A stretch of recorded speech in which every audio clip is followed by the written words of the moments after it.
Hi everyone, I'm here with my good friend Kat Toops, and Kat is a board certified psychiatrist, neurologist, right? Well, it's called psychiatry and neurology. Right, My, psychiatry. my department is psychiatry, but we do a lot of training in neurology. So Right, the board works together for psychiatry and neurology. psychiatry, right. And I remember the first time we met. I think the first time we met, it was San Francisco. It was at the West End Bay Hotel. I was doing a little 2-hour talk. I was reading a book. It was Stahl's book. It was a Stahl's book on neurochemistry. And it was like one of the best books I've ever written on the topic, I thought. And I'm like, wow, this guy's so brilliant. And you walk by and you go, oh, you're reading Stahl's book. And I'm like, who are you? And you're like, oh, I used to work with Stahl. You still work with Stahl? And yeah. And I'm like, who are you? Tell me about everything. Because, I'm like, how often does that happen? So do you remember that conversation? Yes. Yeah, I remember it quite well, exactly where you were sitting in that hotel in Berkeley. Right. And yeah, so Steve Stahl was one of the professors at UC Berkeley when I did my residency training there in the late 80s. Yeah, and he really wrote an amazing book. Ecology and all the different neurotransmitters and receptors and the research behind it and all the diagrams and his annual conference and everything. And anyways, so that was my first exchange with you. I'm like, okay, I've got to get to know this Kat person because she's got information I can learn from, and she's got to be super bright to be doing this. But then I became your groupie because remember you used to come like every month to do a seminar back then. Yeah. In Berkeley, and that was the beginning early on in my functional medicine journey. So, like everybody, your students, everybody else, you're sucking up all the information you can get. And for me, you were such a great teacher. So I don't think I missed any of your workshops that you did in Berkeley. Oh, that's awesome.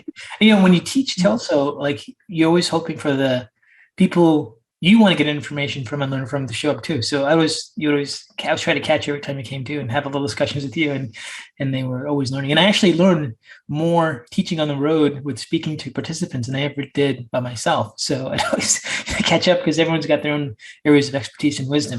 Now, when I first met you, I don't know, this is almost 15, 20 years ago. I can't remember the exact. No, because I started learning functional medicine probably in 2009. So maybe. Okay.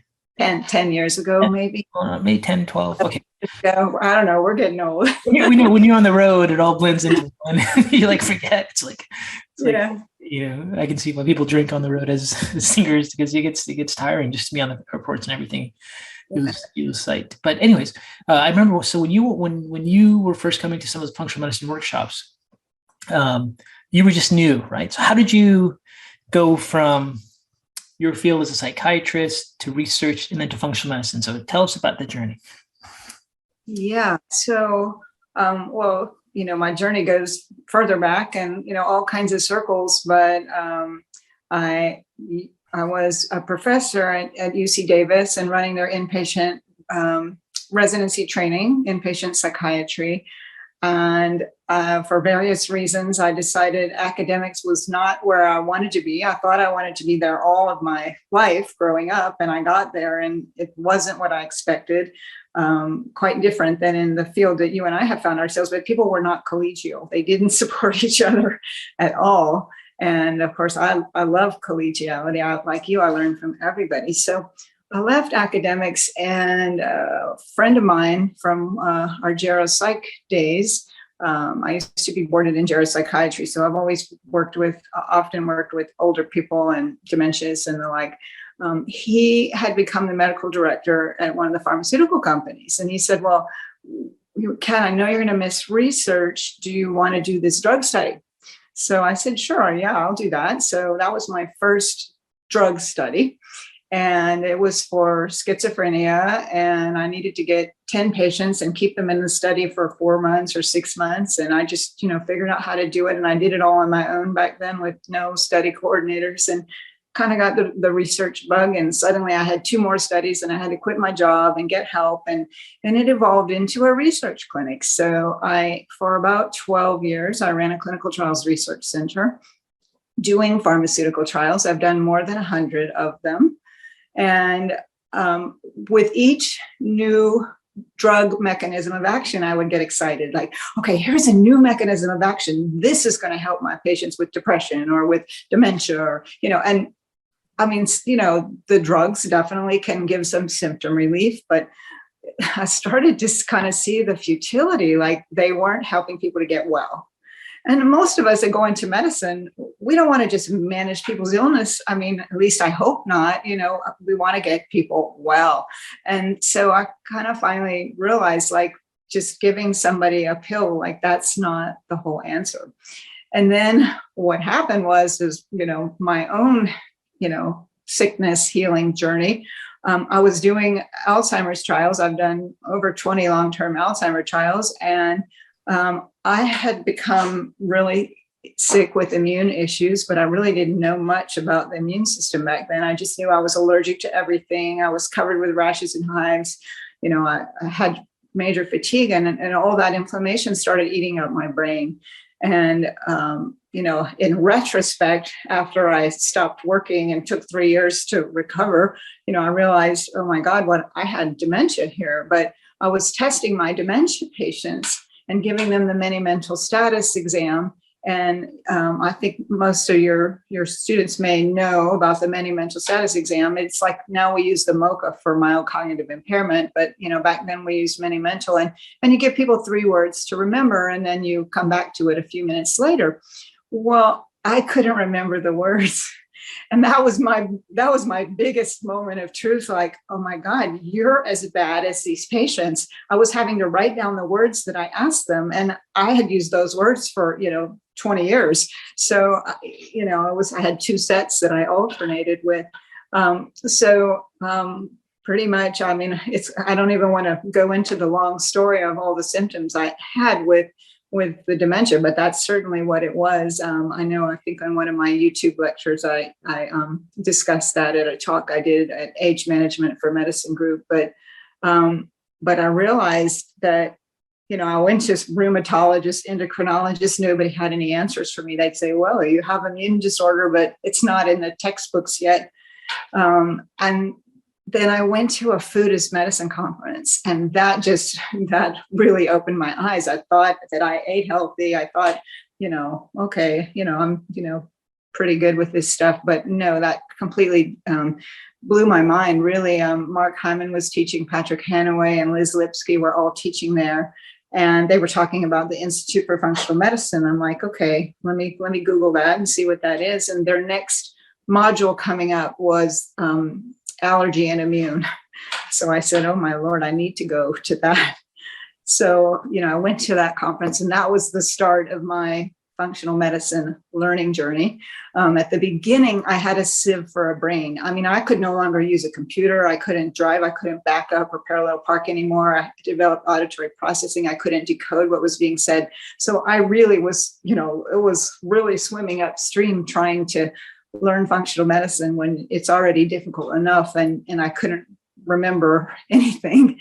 And so I started a study group here in the San Francisco Bay Area, and I kind of, we had other people that we were all studying at IFM, or people that had already been in the integrative community here. So we started a monthly study group meeting, and then we would write back and forth all month long. And it takes a village to learn functional medicine. So that was, kind of my start, and, still my ongoing learning in functional medicine. It's a lifelong thing, right? I mean, we read papers every single day, and, I have 2 different study groups now that we all write each other and, share data and ask questions. So that was kind of the shift. As soon as I learned functional medicine, I realized I can't go back to regular psychiatry, right?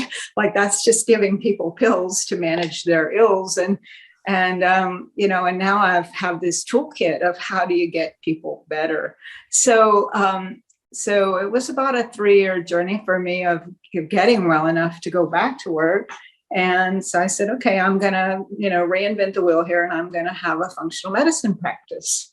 And, it was, it's a shift, of course, figuring. Let me stop you here, because you said some really important things I think we should son.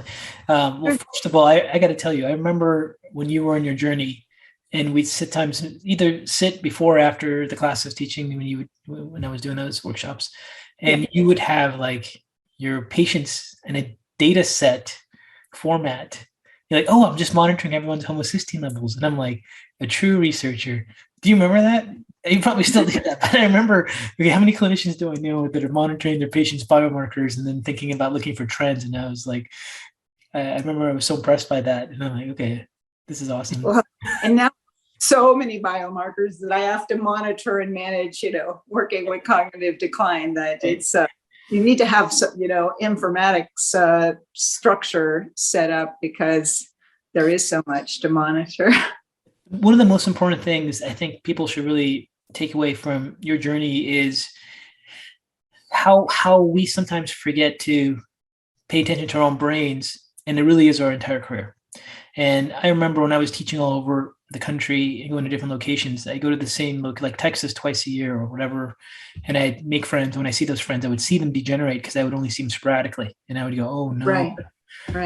And like, but they would never see it, So it takes a long time for them to see it, and no one's really telling them. And they're, I think the staff will notice that they're running longer with patients or taking more time doing things. They have to give them more reminders. They constantly have to be on top of them, but the practitioner doesn't know. And it's almost like I believe what you did, I think everyone should do, which is have a brain health prevention program. Like it should be it's equally as important as learning new material and constantly improving your skills. Can you actually recall it? Can you actually obtain that information? Can you process that information? Can you be a critical thinker, right? So these are all the things that are the other attributes that sometimes get ignored as we practice healthcare.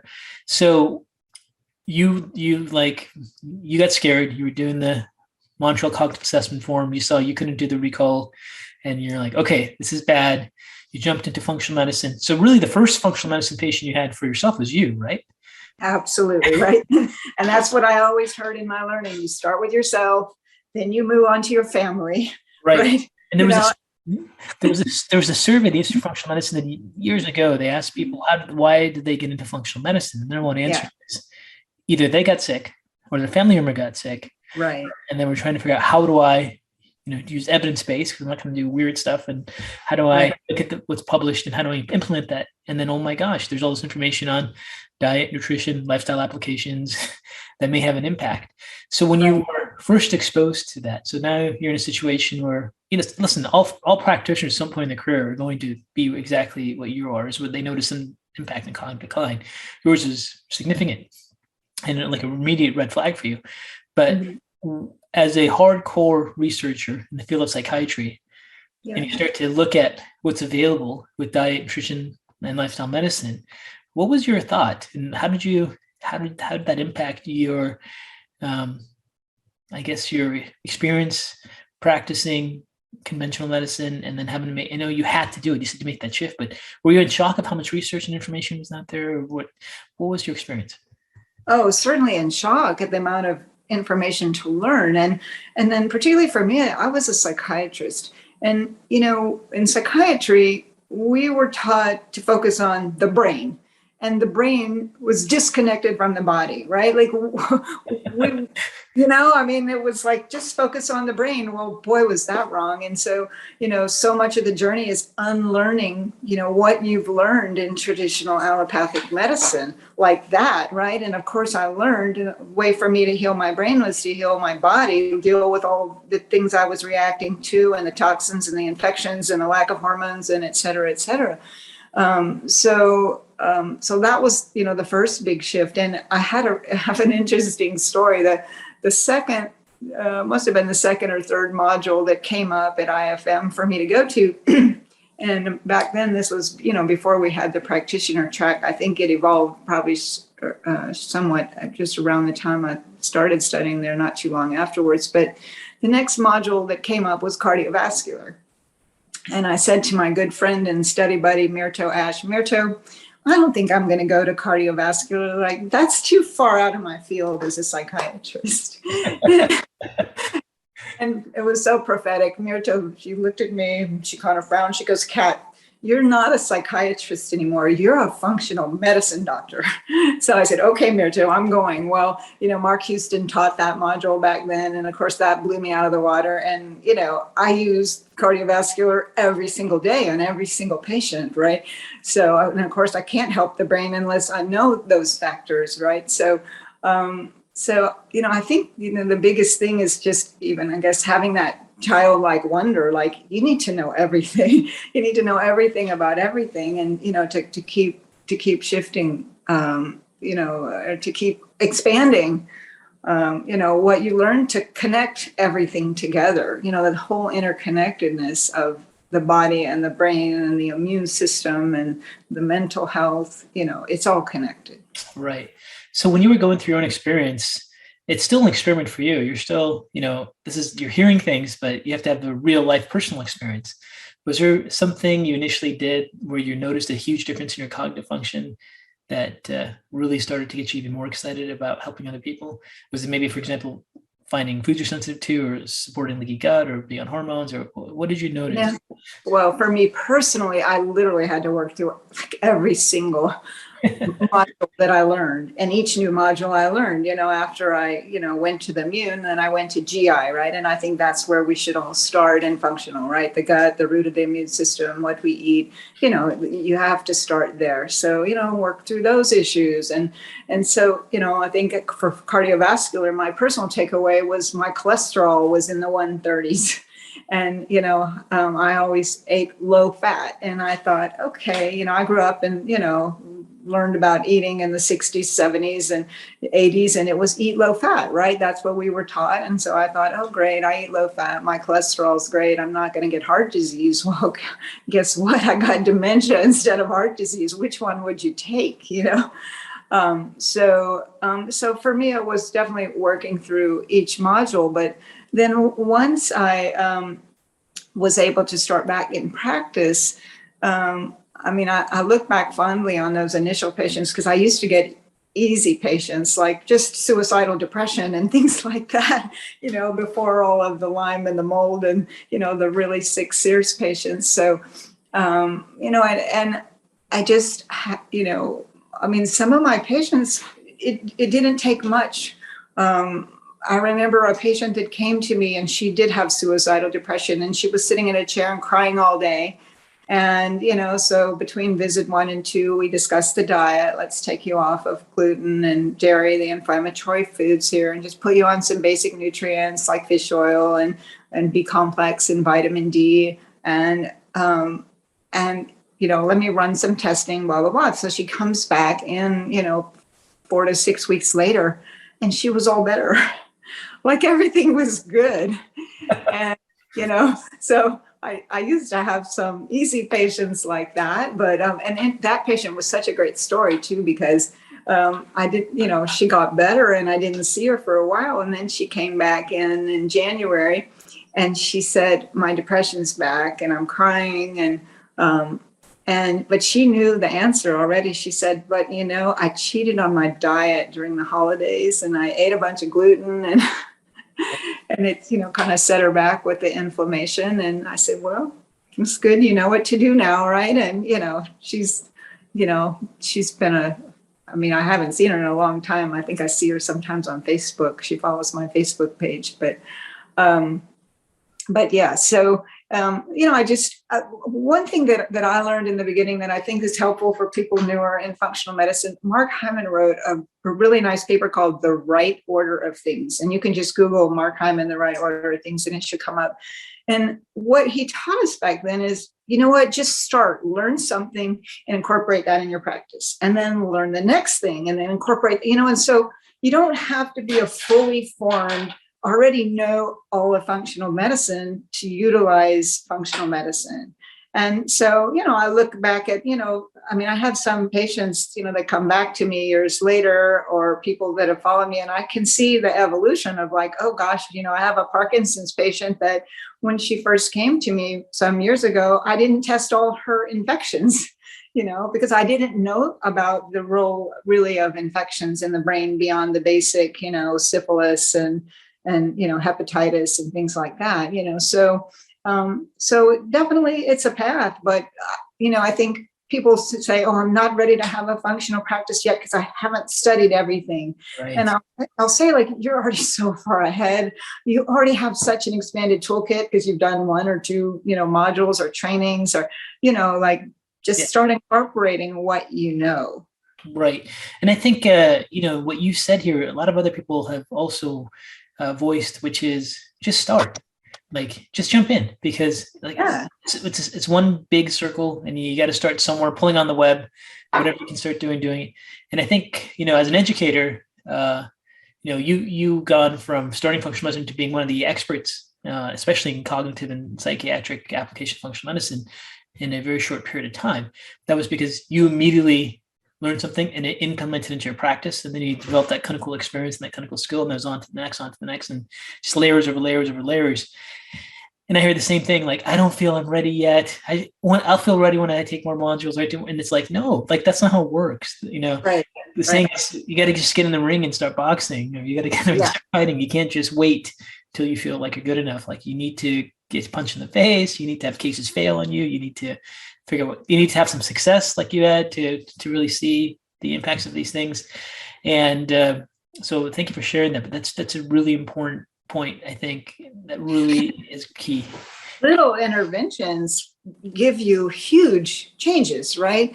I'm remembering another one of my early patients, and this patient had chronic schizophrenia and she was institutionalized. Yep. And her daughter saved up money to bring her to see me. And so, I went through it was so difficult to examine her. The whole time she was just crying and, saying, I'm a good person. I'm a good person. I'm a Catholic. I'm a good person. I mean, she was very agitated. I was like trying to calm her down while I get some history. And so, get the history, start some testing, and I write an order for her institution and ask them to put her on a gluten-free diet and some probiotics because she had some GI issues. I knew GI was going to be the way in for her because she had she was on Clozaril and a lot of heavy psychiatric medicine. And then she had a ruptured bowel that was missed. And then they ended up having to do some kind of ostomy. And when they did that, she got really, really psychotic. And then she was, relatively stable, still institutionalized for a year. And then they reversed the ostomy, and then she got really psychotic again. So it's telling me, okay, GI, like, there's something here with her. So, okay, let's, just change her diet. All I ask for is gluten-free and put in some probiotics. And the nutrition person, the dietitian at the facility, called me and spent half an hour arguing with me about why they couldn't do a gluten-free diet. She said, oh, she's just going to get this like gloppy meat with no sauce. And then, and finally, I'm not a hierarchical person at all. But finally I said, you know what? I'm the physician and this is my order and I need you to do it. Well, guess what? That woman got out of the institution. Like, she got so much better. They got, just from that, they got her out of the institution and into a boarding care home. Nice. It was amazing. Nice. Just amazing. Right. So, I mean, the things like this hopefully will just empower people to things like really just, little changes. It's not going to get the seriously chronically ill people better, but there's just so many little things you can incorporate in your path, and then you build on them over time. Just like I circle back with some of my patients that I realize, oh God, I never checked this on them. And, I need to look at that, so yeah, it's definitely people, anybody that is, studying with you, they're already learning so much more than other people know. Okay. So I have a question for you. I remember one of our discussions we had, I think it was regarding stall and bug and antidepressants. And I remember you telling me, like, these aren't really SSRIs. They're doing a whole bunch of stuff. We don't even really know what they necessarily do. They're impacting multiple mechanisms. This is kind of, I don't know the exact word, but this is kind of just like a want-to-be model. It's not really any of those things. And as time has come on, we're seeing like a lot of antidepressants are actually dampening neuroglia, like inflammatory pathways. And they may be actually dampening brain inflammation. And that's why they're having an effect rather than impacting serotonergic signaling or something. And right. And with your background, with so many clinical trials in your background as a psychiatrist, give us a little bit of input about that point of view, please. the pluripotentiality of these antidepressants and how their effects are, and how they're being marketed, and what what mechanisms may really be in play besides just the mechanism that's being promoted. Right. Well, I mean, the brain, of course, is all interconnected, you know, and so I drugs don't just, they're not just hitting one thing. And, I mean, these days we've gotten more sophisticated at understanding, oh, this is a 5HT2A agonist and a 3B antagonist, and, understanding more about the complexity of what it's doing at different receptor sites. But they're definitely, and some drugs are messier than others. I mean, many of our older antidepressants were very dirty drugs and hit a lot of different types of receptors. So, they've gotten better at, like, say, let's eliminate the anticholinergic side effects and take out the muscarinic effects, and et cetera. But they do all kinds of things, which we see with the side effects. I think it was just yesterday we got some things saying, okay, SSRIs, you're now required to consent people and warn them that they could have sexual dysfunction. It's like, duh, this has been well known for 20 years now, right? But, somehow now it's, I guess maybe the message is for the primary care providers to understand that. But they have lots of unintended consequences. And of course, then we see the people that have terrible trouble getting off of these kind of medications, once they're started. Now, sometimes they need to be started. I mean, I think, my goal is to help people get well and not need to take them. Sometimes they need a Band-Aid when they're bleeding. Sure. But I'm not sure I exactly answered your question. Yeah, it's just one of the conversations we had. I just remember was one I never forgot. Now, you went to, so you start your practice, you're doing functional medicine, you're starting to incorporate everything you're learning piece by piece, little things here and there, starting to see some patients turn around. And you made the term, those were I used to get easy patients. And obviously, as you get more and more experience, you start to get more and more referrals. And then you get in the world where practitioners are learning from you, like you are teaching. And all of a sudden, they're sending you the hard cases. So now you're no longer getting the simple ones, you're getting all these hard ones. And now you're in a different world. And let's talk about that world for a second. Going from that transition where your patients are getting harder and harder, and now you're dealing with, anytime all practitioners need a home run, they have to know, like, okay, I'm actually making a difference, and a lot of times if you see one patient after the next and you're like, oh, I'm not getting the home runs like I used to, they're getting harder and there's more work and time involved to unraveling their case. Right. Talk to us about that transition and what you've learned. What keeps you going when you start to deal with that more chronic next layer of difficulty? Well, I think what keeps you going is to know that you're making a difference, even just by having the patient feel heard by you, right? Because so many patients have all these things wrong, and their traditional doctors don't know what to do about it, and they say, well, you need to see the psychiatrist, right? So the dumping ground, the stopping point, and I really wish we would take somatization disorder out of the DSM. I mean, I think it's just a disservice to people to say, well, this is all in your head. And of course, as we come to learn, there's so many correlates of the body and how it affects the vagus nerve and the brain, and et cetera, et cetera. So I think the first thing is just that, when you just take a history and a timeline and the patient feels heard by you, like that is healing. That starts the patient's healing right there. I mean, I know for myself, being a patient with all these, crazy symptoms, and I had to write a long list of my history, and each new doctor, I just give it to them and say, here, read this. I had PTSD from seeing doctors. I couldn't, and they were not unkind. They just were not helpful in any way for me. But some patients are treated unkindly by their doctors with all these symptoms. So I think, just, the more you can just, the patients are grateful for that, right? They need people like us to help to try to unravel things. And I think it's important to know that like none of us have all the answers, and patients' bodies and brains, they don't read textbooks. They always throw you curveballs. You always learn different things that you didn't know before. But it's just having the patience and the tenacity to say, we're going to just work through the layers. Okay, we're going to do this and we're going to look at this. And there's some people, there's lots and lots of layers to work through. Yeah. But I think that it takes some courage, I guess, Right. say, well, I don't have all the answers, but I'm going to work with you and I'll do my best to try to find the answers for you. And it's not going to be a single answer, right? And most of these people, it's not a single problem that we can just fix and that gets them better. But I think it's just the relationship with the patient and setting expectations. I think that's an important thing to say. I know my own expectations are patients going to come in. I mean, in psychiatry, they come in, you write them a prescription, they get better or they don't. And if they don't, you give them another prescription, right? It's, the expectations are fairly defined. And in functional medicine, patients have differing expectations, and I think they need to be educated a little bit on the process in the beginning, maybe in your forms or your website or what you tell them.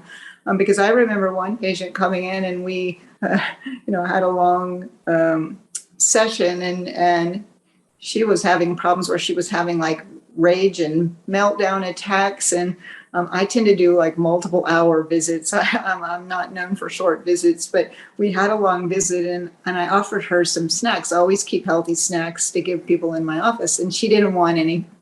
And then near the end of the session, she had a meltdown. And I really thought it was hypoglycemia.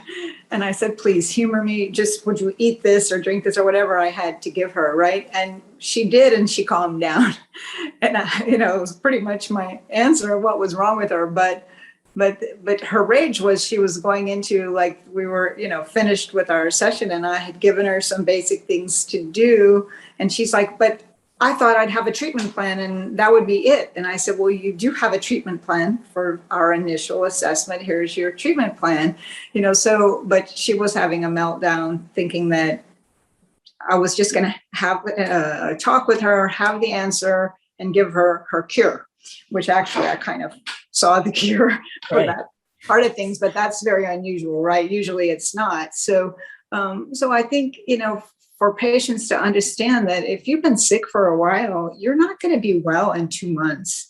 And so setting the expectations of, what does a healing journey look like and how you're going to work through those layers, because you can't really throw everything at them in the first, 2 or 3 visits, which is something that I actually had to do in my dementia clinical trial that I just finished, because we only had 9 months to get people better. So I literally had to test everything at the first visit and initiate, all the different protocols they needed as quickly as possible. But and with dementia, it's a different area where you're racing the clock when someone's brain is degenerating. So you do need to work really quickly in a situation like that. But, with most of our patients, things are too overwhelming for them anyway. They can't institute a bunch of different protocols all at once. Yeah. So, but I think for them understanding this is going to be a journey of your healing, and we will work backward,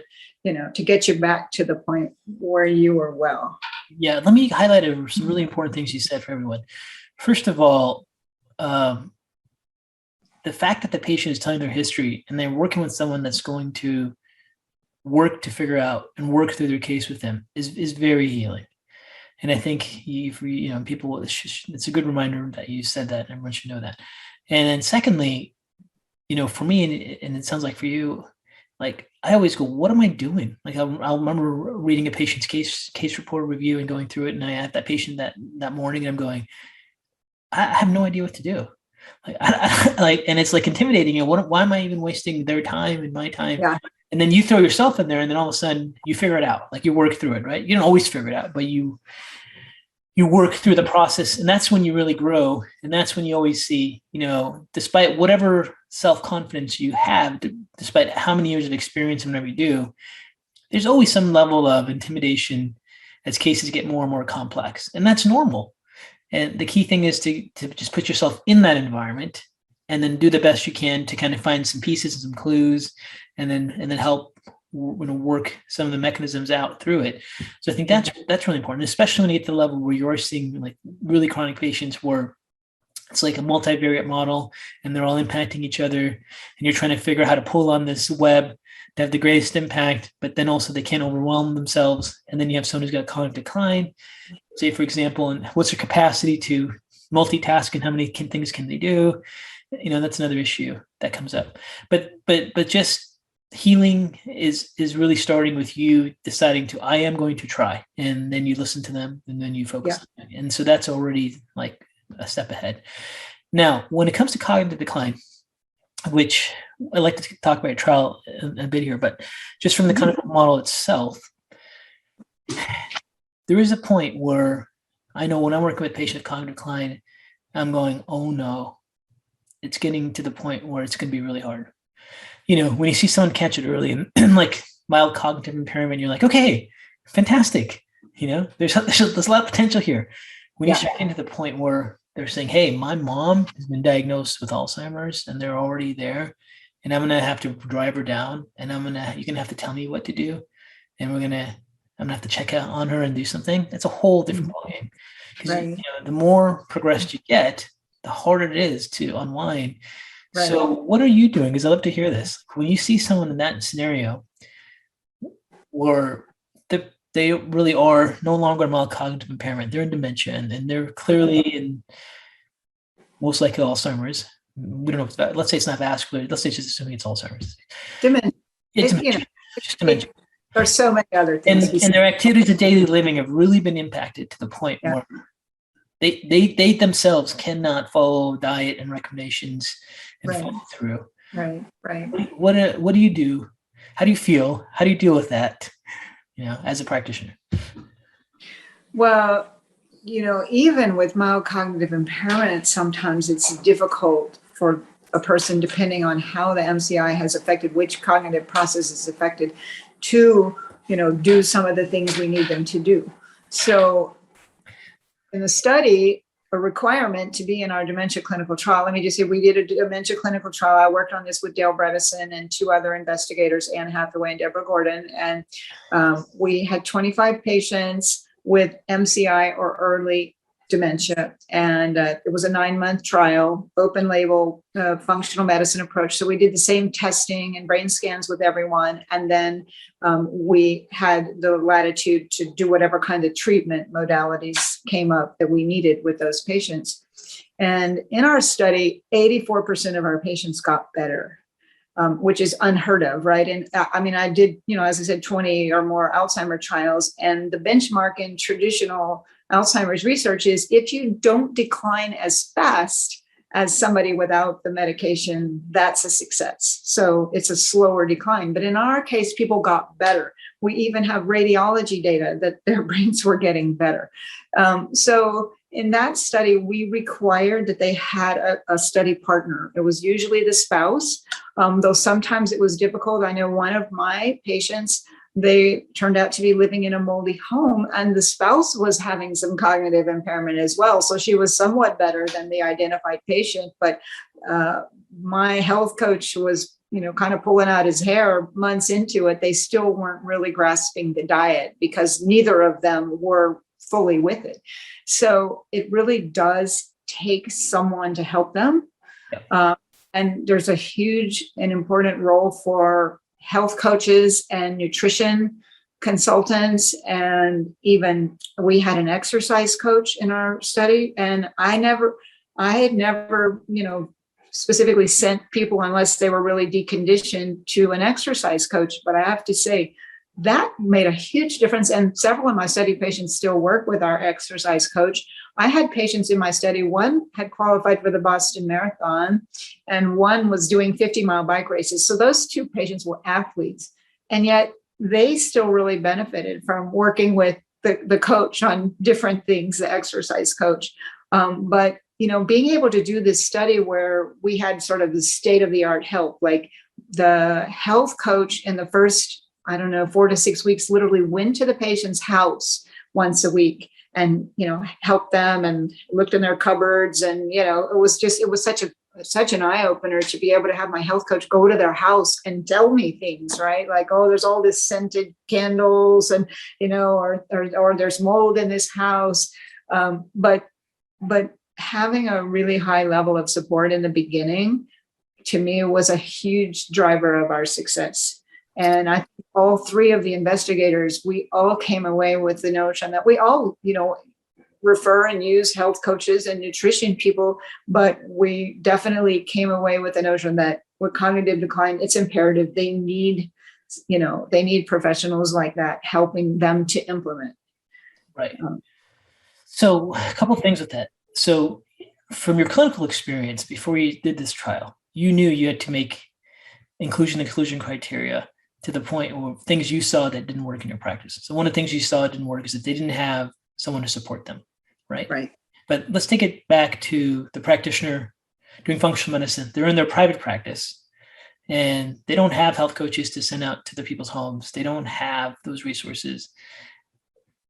Would you suggest that you draw a line and go, maybe I'm not the right person to manage their case, or what? Because I know for me personally, I'll just give an example. Like for me, if I see a person that's really progressed down the dementia scale, and then especially in our polypharmacy, and if I'm doing a consult with them, I usually say, I don't know if the things I'm going to be able to recommend are going to be able to be effective, and I might not be the best person for you. And I do that for two reasons. I do it for one, because maybe they need to work with a clinic that's the resources that you're implementing in your study. Two, I only have so much emotional, psychological, clinical fuel myself. I can't put myself in a position where I don't see anything I can recommend be implemented and then completely burn out, because that's easily happens, right? I'm sure you're very loving, emotional doctor. I mean, you've put yourself in those situations where those things happen. So where do we draw the line? What kind of advice would you give to practitioners that draw the line of like, should you take everyone on? Should you draw the line with limitations, especially with cognitive decline patients, based on the resources you have available for them? What do you say to that? Well, I say that still the thing of you still know more than traditional people. A lot of my patients want to go and be seen at UCSF Memory and Aging Clinic, and they think it's the Mecca. Yeah. And they go there and they, spend all day and, go for the follow-up, and to a person, they come out depressed, right? Because they, get whatever their grim news is, and they're told, well, like eat right and exercise and do some brain training, some minimal stuff with no help with implementation, but, get your finances in order because you're going to decline, right? There's an expected rate of decline and it's going to happen. So those people have no hope. And, I still think if you're willing to, even do some basic things to guide them and then work with referrals, there's a lot of great nutrition people. There's a lot of great health coaches, and more people are learning, how to work with the older population in cognitive decline. Just, have a network of people that you can refer to. But you as the clinician that are able to order labs, do testing, put some of the risk factors together and the pieces together, you still can do a lot to move the needle there. And then maybe you find things that are out of your realm. I mean, I know a lot of people say, well, I don't treat tick-borne infections, or I don't know enough about working with mold. Well, okay, but if you uncover it, you can test for it. You can put the pieces together with the history and the exam and the testing. And then if you find something that you're not an expert in, well, then you refer to somebody that is. And even if you ultimately refer the whole case, but if you've started the workup, and it's easy to help with identifying the metabolic factors, the nutritional factors, the vitamins, you can do so much. And one of my early cognitive patients, she was already in an assisted living. So she was pretty far along. And shortly after I started seeing her, they moved her over to memory care. So she had really, she was going down. And I was definitely limited because she was in a facility. What could I do? And I did all the testing with her, and, she hadn't been on hormones. for a long time, and she had some cardiovascular risk factors, and she had a lot of toxins. She just was a poor detoxifier. And, the Great Plain Labs tox screen had just come out, and I did that on her. And I mean, she had like 9 things at least in the red, like one thing in the red is bad, like she had 9. And you try to correlate that clinically. Well, did she have a job with a lot of toxins? Did she live by a toxic waste dump, or, this or that? And no, the lady was a school teacher, and she had eaten well her whole life. Her daughter, who had brought her in, I said, boy, we better test you. And the daughter, who was probably late 50s, turned out to have all kinds of toxins on there as well. Well, I couldn't do much for detox for her, right? I couldn't get her in a sauna or sweating. I could, give her some liver support, but, there wasn't that much I could do with that. But, we still did basic things. We changed her diet, we cleaned up her meds, put her on nutrients, and she was having a lot of agitation. She was having skin picking. I mean, I had to put her in gloves at first so she didn't make sores all over. But we got all that calmed down, and she was happy, and so I couldn't reverse what the damage that was done, but I got her in a place where she was happy and she stabilized. And so that was worthwhile, right? I didn't fix her, but we fixed things that really impacted her quality of life. And that helped her family so much, right? To not have to worry about all, that was happening with her being agitated and injuring herself. So I guess my message is always, if they've come to you, do what you can, start what you can, and send out as needed. None of us have all the answers, none of us can do everything. It's interesting how we both have a perspective on working with cognitive decline. Yours is very good, or do the best you can. Any small thing can make a difference. I think I come from more of knowing that I've burnt out. Like I'm going to crash. So Yeah. how do you prevent from crashing? Because if you're working with all these extreme, let's say, cognitive decline patients, dementia patients, especially when you get to know them, you get to know their family, and you see the amount of suffering that happens to everyone involved with dementia. How do you avoid the burnout? What kind of things have helped you? Yeah, well, that's an ongoing question as well. And it's something that's important to all kinds of physicians and healthcare providers right now, because people are leaving medicine in droves because the expectations on all of us are completely unreasonable. I found that I saw less and less patients over time, because each patient was taking more and more time.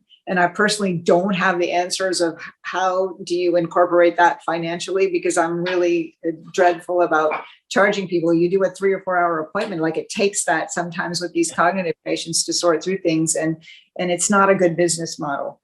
I think for me, it's I have different things that I do, and different energetic healing modalities and spiritual practices and this and that. And, my connection with like-minded friends that keeps me going. But I think it's a balancing act for sure, trying to find out, and I know people that start working with these complex patients say, no, I can't do it. It sucks me dry and I can't do it. And maybe it's limiting how many do you take.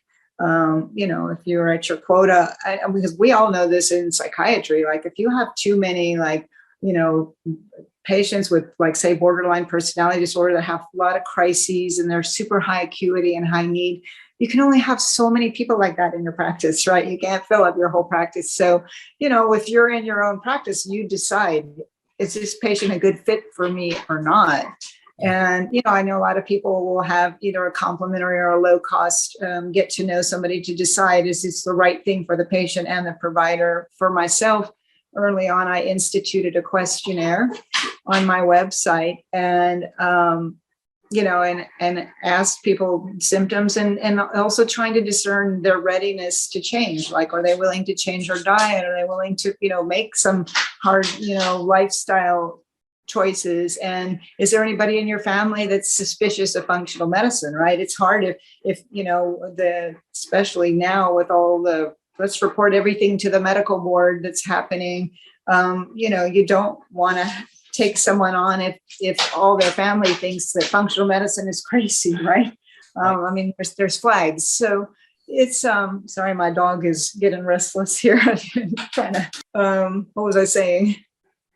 Oh, it was just, you were just saying basically as you go through and you do the best you can and figuring out who's the best fit for you. I mean, when you have the luxury, when people are starting, they're, taking whoever comes, but even then you still want to make sure that patient is a right fit. And if emotionally they're going to be too much for you, then just say, you know what, I care. It's great that you want a functional medicine approach. But I need, I think you would work better with, a different kind of practitioner and give them a referral. Right.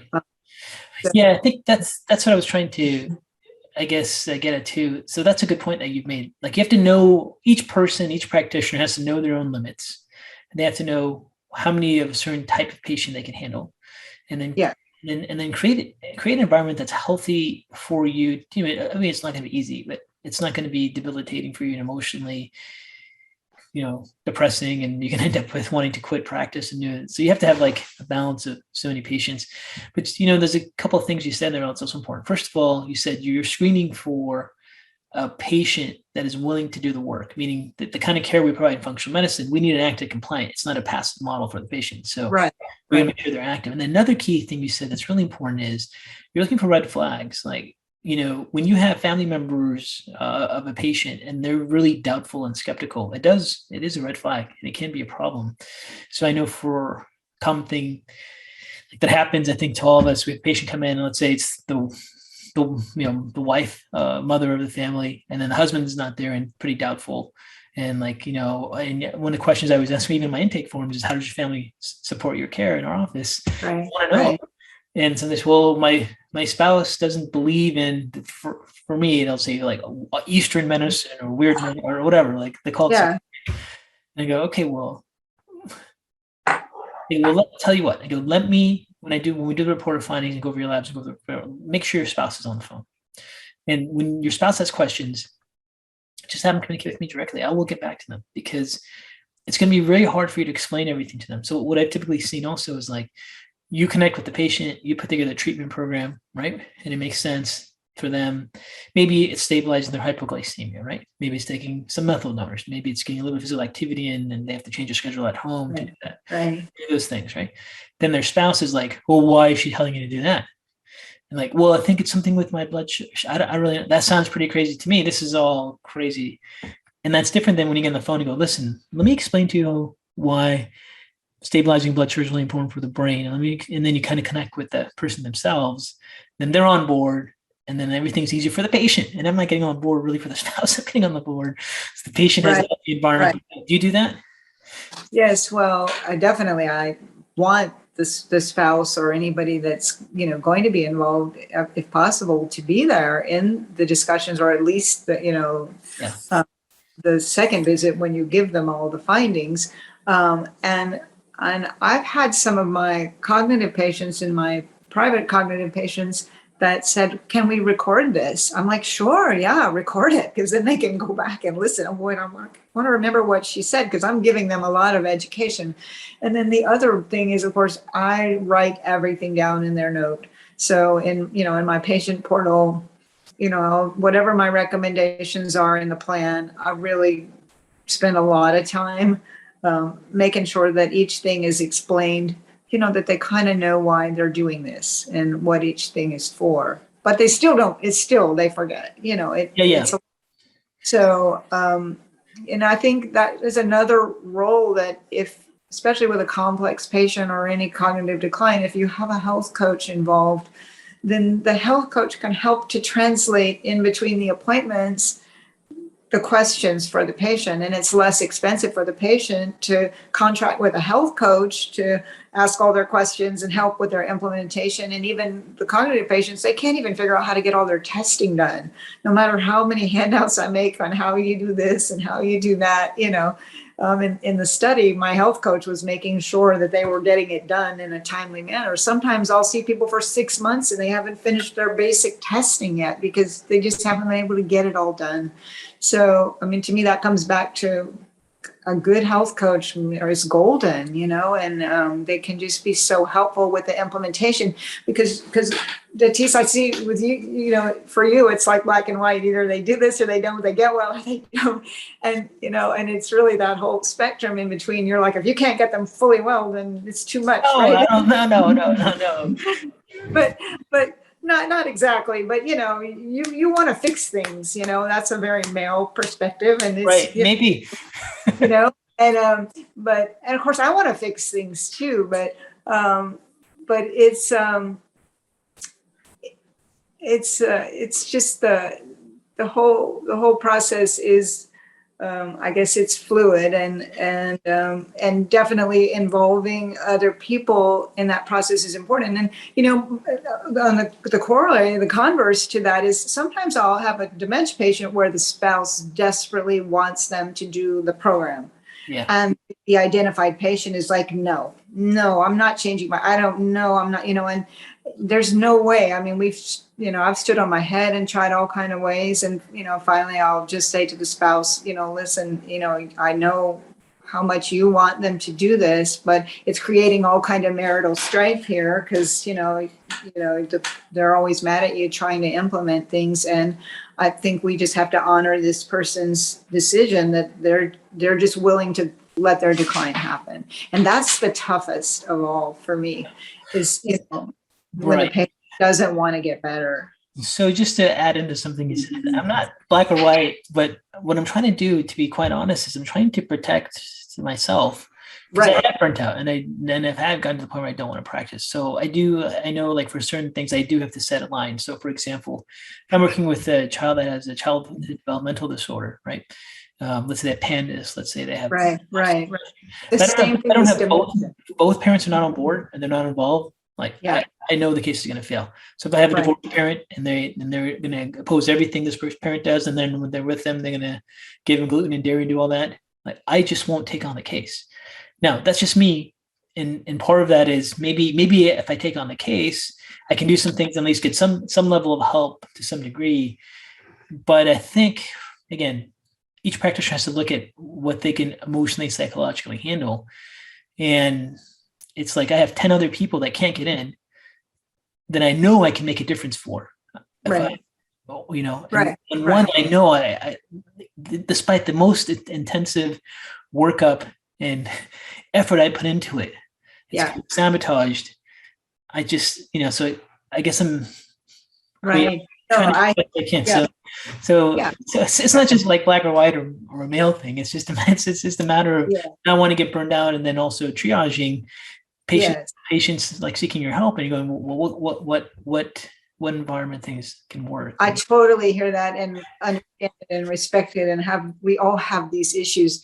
And especially when you get into the things with the children and the pandas, because the pandas have this even a higher level of acuity than my dementia patients, but it's the same illnesses and workup and treatments. They're the same. If you can treat dementia, you can treat pandas, except that you have to know more about, IVIG and things like that. Though I suspect we could probably be getting some traction with some of our dementia patients with IVIG. But the notion of, I know all of my friends that treat children, if one parent is not on board, it becomes a huge risk, because many times I've known people in cases where that parent has reported the doctor to the medical board because they think, oh, this is a crazy whatever, and so it's also a medical legal risk when you don't, in a child situation where you don't have both people on board. And if nothing else, we have to protect our license, right? And it's a very real threat to us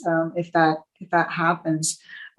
So, I think that in some ways we're similar. Like, we can sit there and help the patient with every aspect of their path. I like doing the nutritional counseling and the lifestyle counseling and all of that, but some of those, being able to hand that off to someone that I trust, definitely offloads more stuff from me. And, before the study, I did so much of that myself, which is why some of those visits went on so many hours, Right.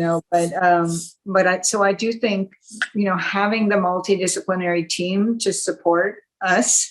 Yeah. So we, and I mean, I'm evolving my practice now to, I haven't been taking new patients in a long time. And, I have so many requests for people that they're working with a functional doctor in dementia and they're not getting better. And they say, well, can I have a consult? And so I just worked out an arrangement with my malpractice carrier, because normally I can't see people from out of state. I'm only licensed in California. So I said, can I do like peer-to-peer consults, and if their patient's doctor is on board, can I get all the patient's data, go through everything and, give my report of what's missing, what they need to do to their doctor. And so my malpractice said yes. And so this is my personal solution to being able to help more people, but avoid the burnout of you can get, so bogged down in that day to day without a good support. And I've always been a solo practitioner, or, I've had oftentimes a health coach that I work with, but not enough. So, my new plan, and I just did a test case to see how this was going to work. But so now, I'm going to just be able to do, the intellectual part of looking at everything and figure out what was missed, and then give that to their physician, and then let that functional physician go ahead and take the responsibility of implementing those changes. So, it's a way for me right now in my level of burnout to be able, I feel like I can help more people that way, but we still need the people, that are on the ground, doing the work. And I still have my patients, not getting rid of it, my old patients kind of thing. So, so we do all have to struggle with what works for us and what works in a traditional medical practice of seeing people all day long as fast as you can. I mean, that doesn't work. We have to build in time. And again, as I said, I'm not the greatest with this, but people are building in, parts in their fee structures for, I needed, additional hour to write the report up and to do the research. Or we have to research things for a lot of these patients. We don't know everything.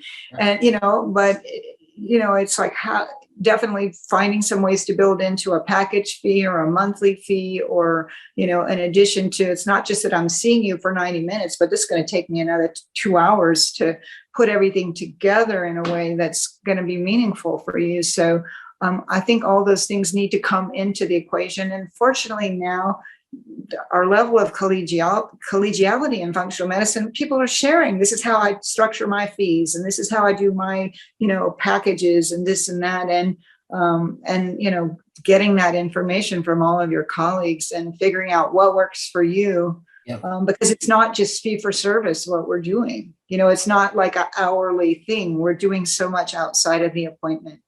Right.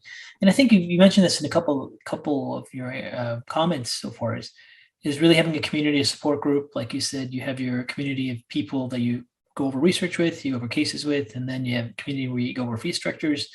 But that's part of avoiding burnout. So as a practitioner, having other practitioners you can communicate with about all these variables of practice and practice management.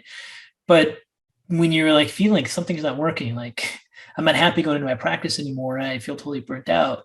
Ultimately, it's what's burning you out. Is it you're not being compensated for the amount of time that's having?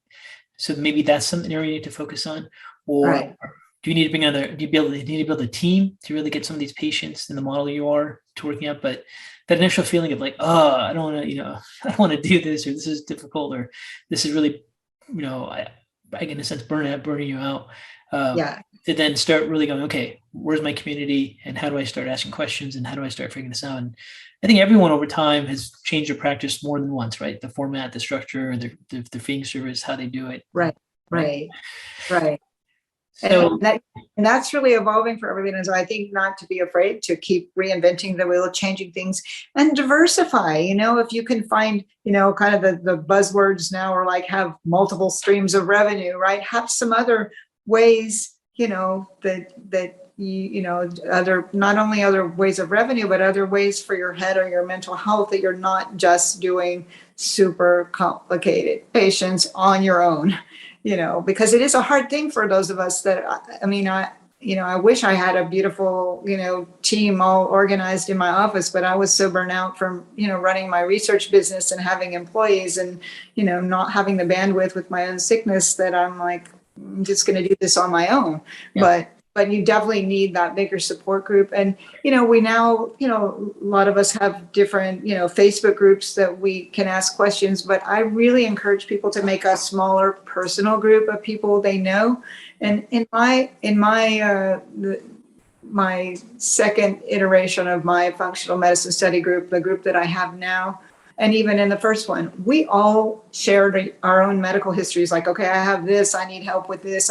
Learning on ourselves. And I created a group of people. I kind of just knowing who would work best with who. And I was always, and I capped it off at a small number that was manageable, that it could stay intimate, that people, they trust each other. They don't feel like, oh, this is a stupid question, but because many times we feel insecure to ask a stupid question in a Facebook group, that might shoot you down or something. So I do think it's really, really, that's been a huge help for me and all the communities that I've created in different levels, from listservs and this and that. But having a community of people to support you both clinically and emotionally, I think that it's huge. Yeah, because we know even with dementia and aging, it's like loss of social interactions and connectivity, is a driver for dementia, and loneliness is a horrible thing. And we can be very lonely as practitioners, as solo practitioners, unless we really take steps to make a community like that. Right. And just a couple of key points about what you said. Like for myself, I know I don't have a team. It's just me. And because of that, I have to select patients that can comply, or have the support thing from family to do it. Because I don't have the team, I don't have health coaches and all that. So in order for me to not burn out, I'll have to strategically try to figure out what variables I need to look for, or have the discussion with the patient to make sure like I'm the right candidate for their needs, right? And if maybe people handle them because they have other options for them that I don't have, right? So that's really good to be selected that way. Now, from your experience with research and clinical trials, and then having your own experience dealing with cognitive issues, and then getting through that, and then becoming an expert, and then working with cognitive issues, and now you're back into doing research. And that's great for all of us in functional medicine, because you have your incredible background in research and your expertise in functional medicine, and you just finished a clinical trial. So you mentioned a little bit about it, but let everyone know about it. This is very exciting for all of us. And we're hard at work for the follow-up trial that we're hoping to start early in 2022. So it's been so much of the criticism of Dale Bredesen's approach, which is really, it's a functional medicine approach. What he's espousing is what I already learned and did on myself through general functional medicine. So if you are an experienced functional medicine practitioner, you really have the tools that you need to work with cognitive decline. But, he gets a lot of criticism, like he had published case reports before. And some people said, well, his studies aren't blah, blah, blah. Well, they weren't studies. They were just case reports. He was just reporting, people getting success from this. So for us, being able to do a prospective clinical trial was, a big step forward. And then to get as good of results as we got was a big step forward. Now the criticism is we didn't have a control group. Of course, this was a sort of a proof of concept trial. Let's see how this works. And so in the new study, we actually have funding to have a control arm. And we just consulted with a statistician looking at our sample sizes and all of that and how many we need. And we're still adding more than what he told us to have a buffer.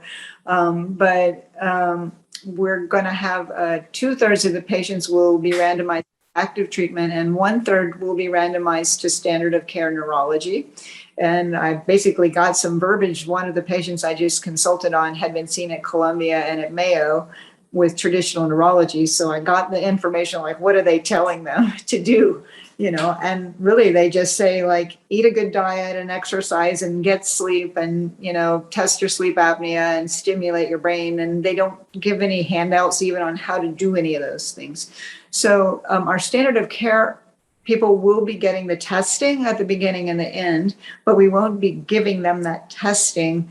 And we'll just see them at 3-month intervals. We see them to do the cognitive testing on the CNS vital signs for the neuropsych battery and the MoCA, the Montreal Cognitive Assessment, that is like the mini mental status exam. And then I think we're going to be adding in a couple other scales. I've convinced them to add the CDR sum of boxes and the CGIC, because those are just done standardly in Alzheimer's clinical trials. So trying to make more things that traditional Alzheimer's researchers would be looking at.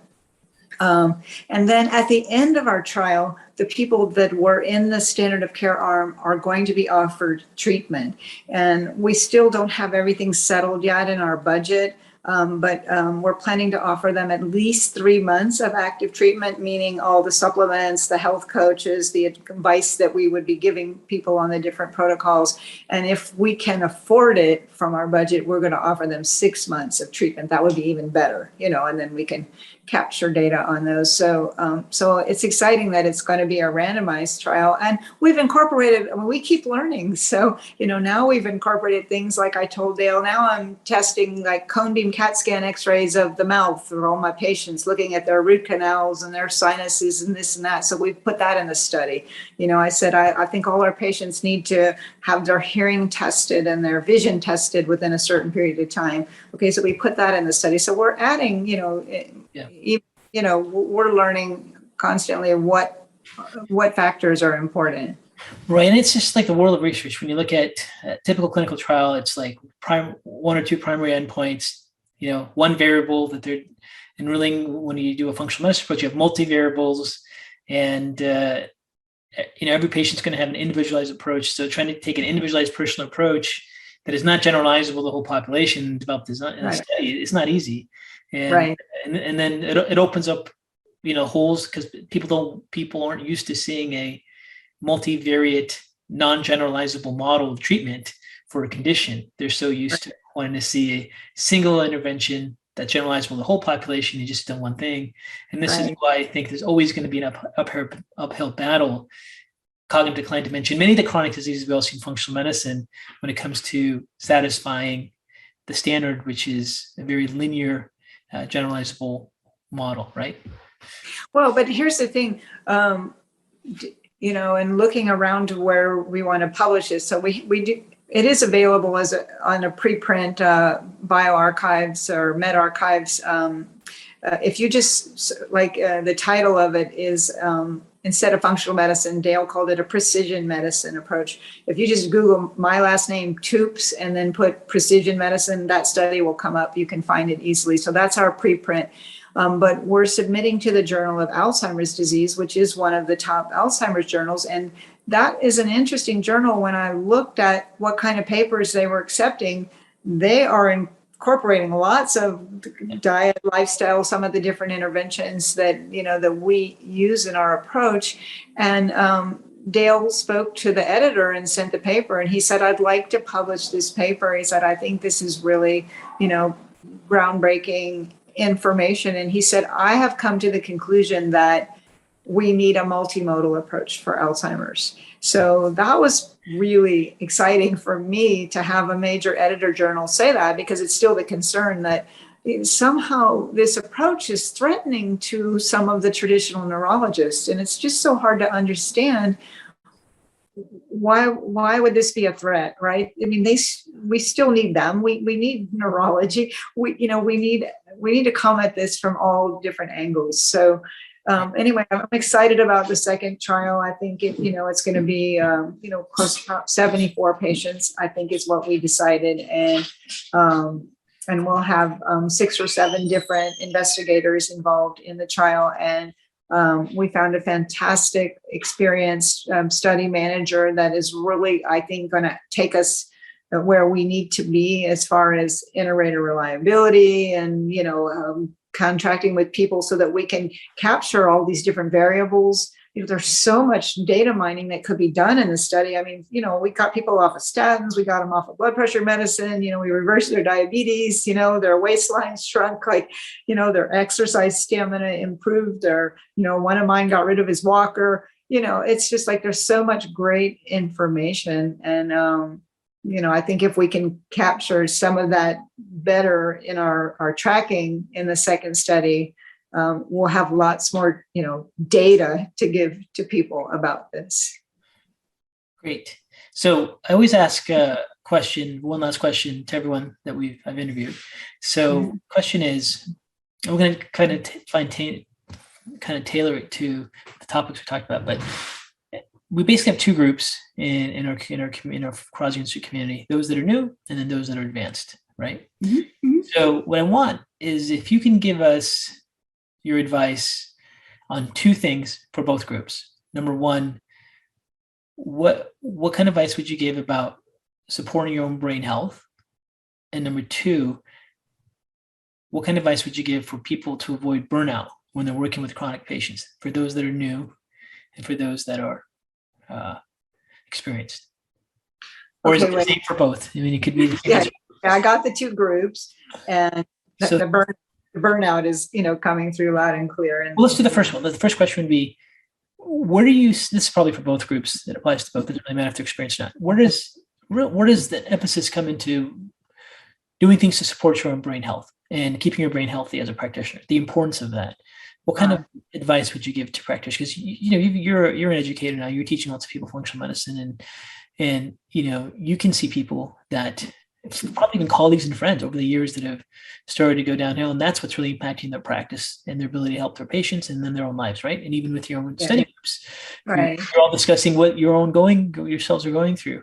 So, what about the brain health? Like, what have you found in your own community? What kind of suggestions would you give to practitioners about that? This is the same advice for both groups. I mean, we need to walk our talk, right? We need the advice we're giving to our patients. Of course, we need to be, following that ourselves. And the brain health still, first off, comes down to the basics, right? Make sure you're getting enough sleep. I mean, that's when our brain detoxifies. And so if we're chronically getting 5 to 6 hours a night sleep, I calculated it once for a talk. I can't tell you off the top of my head, but okay, say you're cheating yourself out of 2 hours of sleep a night, then that's 14 hours a week. And how much a month and how much a year? How much did you cheat your brain out of detoxifying? It's a lot. So, get the sleep and, of course, the diet, and then, of course, the exercise, right? I mean, I think on my IFM board, we had a ridiculous question that we had to say, what was more important, diet or exercise? And, I'm sure they wanted you to say diet, but I think the exercise is so critical on so many levels, right? It increases our BDNF and, helps our brain, it helps our cardiovascular system. And, I mean, as I move up now into my 60s, it's like, especially with your own aging, you've got to keep moving, right? The people that don't exercise, they don't age well. So, and of course, then it just comes down to the mental health, right? So it comes to your burnout question. We need to be doing things that feed our soul, and we have to have some things that feed our soul outside of I'm a workaholic. I struggle with this all the time. When do I stop? When can I allow myself pleasure? When can I allow myself to have fun? Because there's always like more and more that I need to do for my patients. And this is, my personal journey right now. How do I carve out time and allow myself, just to have fun and turn my brain off? I love all kinds of meditative, contemplative. I've done a lot of Qigong.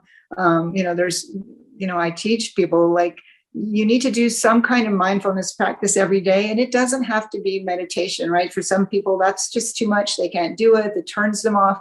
You can go on a walk in nature and leave your cell phone behind and listen to the birds and smell the smells. And that's mindfulness, right? Or have a gratitude practice, say prayers of gratitude, like, get into bed and just say, thank you. I'm so grateful for, instead of thinking all the things that went wrong that you didn't get to that day, think about what went right and feel grateful, and all those kind of things. They shift our hormones, right? Our oxytocin and, our endorphins. And so it's not that complicated. It's just those basics that we want our patients to do as well. But the real key is that burnout. It's the balance. And it's just so important that we keep redreaming our life. We change, after age 50, I see a lot of women like just at these crossroads, because, they're gone through menopause and their kids are growing and don't need them in the same way. And their profession, maybe they've moved up to places, but things that were their dreams when they were younger, they've maybe fulfilled those, or maybe they haven't, but the dreams, they have shifted and you need to redream. And so I think just don't be afraid to keep redreaming and reinventing yourself. I mean, I've kind of been forced to do this several times in my career, and I feel like I'm doing it again now. And, and I just know it works out okay every time for me. If what you're doing is kind of in alignment with what makes your soul happy, it's going to sort out. But if everything's giving you a lot of angst and stress and burnout, then that is the time to say, okay, this doesn't work for me anymore. Let me take steps. What can I do differently? And it may mean a big change in your practice or your career. But if you're having that level of burnout, it's time to really think about it. And it's scary, right? But our brains don't grow unless we have bad things happen to us, because then we learn mastery and we learn new ways around things to make them grow. So there's a teacher that I've followed that says, anytime anything bad happens to you, say, oh, thank you. Here's another opportunity for me to grow. And to shift that, and I use that for myself for sure, just see adversity as opportunity, but listen to those things that are making you unhappy. Just like with cognitive decline, when people say, I think something's wrong with my brain, and they go to the doctor, and doctor's like, oh, you're not bad. We all have this with aging. No, if you think something's wrong, there's something wrong. And it's the same thing with your soul or your happiness or your burnout. Like if you're not waking up and thinking, if every day feels like, oh God, I have to go and do this again, then take some time to redream and figure out, there's lots of opportunities. And for some people, it means leaving clinical practice. But there's lots of opportunities for medical practitioners. I mean, there's groups on Facebook that I know that's, different ways for people different types of career that could use your medical expertise that isn't just seeing patients. So sometimes you got to walk away from that or cut it way back and do some different things. So I think that doesn't matter whether you're new or you're old. I mean, if you're new and this isn't working out and it's not feeling like the right thing, then, maybe it's not.